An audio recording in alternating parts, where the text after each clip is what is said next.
In the quiet of the New York countryside, nestled by the Hudson River, lies a small, secluded valley known as Sleepy Hollow.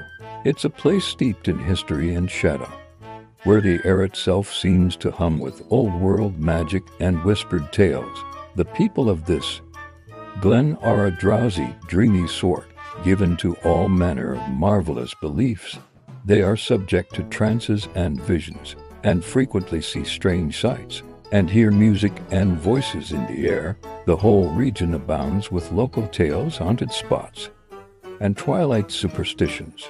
But of all the spirits that haunt this enchanted region, the most dominant and feared is the specter of a headless figure on horseback.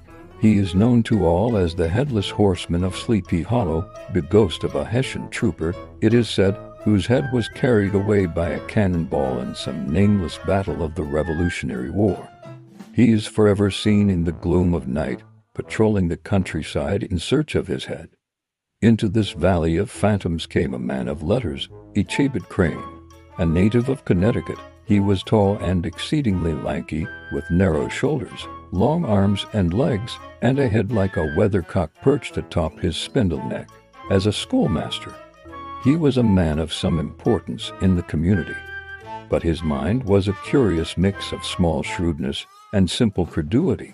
He was a firm believer in the supernatural, and his long evenings were often spent reading old Mather S. tales of witchcraft or listening to the wild and wonderful legends of the Dutch wives. His purpose in Sleepy Hollow was not merely to educate the young but also to find a suitable wife. And his eyes soon fell upon the blooming Katrina Van Tassel. She was the only child of a substantial Dutch farmer, a rosy-cheeked beauty, famed not just for her looks but for the vast expectations of her father's wealth. Ichabod, with his vivid imagination, pictured himself the master of the Van Tassel farm, with its fertile fields and bountiful orchards. But he was not the only suitor for Katrina's hand. His chief rival was the formidable Abraham Van Brunt, known to all as Brom Bones. He was the hero of the country round, famed for his strength and horsemanship, with his gang of rough-riding followers.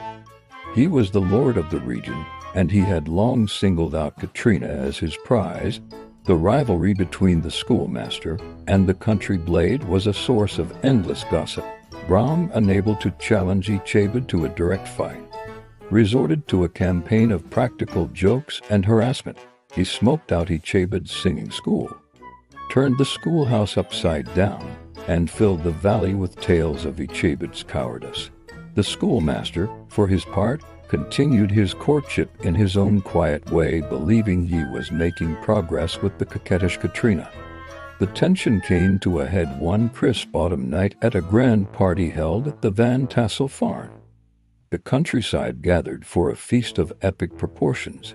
Ichabod arrived on a borrowed, broken-down plow horse named Gunpowder, looking like a scarecrow eloped from a cornfield. He danced with Katrina, his heart soaring with hope, and joined the circle of elders to listen to their ghostly tales of the valley's past. They spoke of the woman in white who haunted the dark glen at Raven Rock, and of the midnight shrieks from the great tree where the unfortunate Major Andre was captured. But the most chilling tale was that of the Headless Horseman, and how he tethered his horse nightly among the graves of the churchyard. As the party wound down, Ichabod lingered, seeking a private moment with Katrina, hoping to secure her affections once and for all. But he emerged from the house a short time later, crestfallen and heavy-hearted. His proposal, it seemed, had been rejected. With a heavy heart, he mounted his steed and began his lonely journey home through the darkened woods.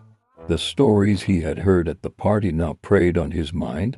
Every rustle of leaves, every shadow that flickered across his path, sent a shiver of fear down his spine. He passed the very spots mentioned in the ghostly legends, his imagination conjuring phantoms from the darkness. He crossed the bridge over the stream where Major Andre was taken, and spurred Gunpowder on, hoping to reach the safety of the church bridge, the very spot where the Headless Horseman was said to vanish in a flash of fire and brimstone. But as he neared the bridge, a hulking, shadowy form materialized in the darkness. It was a large, mounted figure, silent and ominous. Ichabod's heart pounded in his chest. He tried to flee, but the silent pursuer kept pace. As he cast a terrified glance over his shoulder, he saw the source of his horror. The rider was headless, and in his hand he carried his severed head resting on the pommel of his saddle. Ichabod kicked Gunpowder into a desperate gallop, the spectre in hot pursuit. They thundered through the night, the schoolmaster's terror growing with every stride. He reached the church bridge, his last hope of escape. He crossed it in a frantic dash, and for a moment he thought he was safe. He dared to look back, but the horseman rose in his stirrups and hurled his head at the fleeing schoolmaster. The next morning, Gunpowder was found wandering without his saddle near his master's gate. A search of the road revealed Ichabod's hat lying beside a shattered pumpkin, but of Ichabod Crane there was no sign. He was never seen in Sleepy Hollow again. Some said he had been carried off by the headless horseman. Others whispered that he had simply fled the valley in shame and fear, and had become a lawyer in a distant part of the country. As for Brombones, he was seen shortly after marrying the blooming Katrina, and he was always observed to laugh heartily whenever the story of the pumpkin was told. The legend of the Headless Horseman, however, lives on, a chilling reminder of the night a lanky schoolmaster rode into the heart of Sleepy Hollow and vanished forever.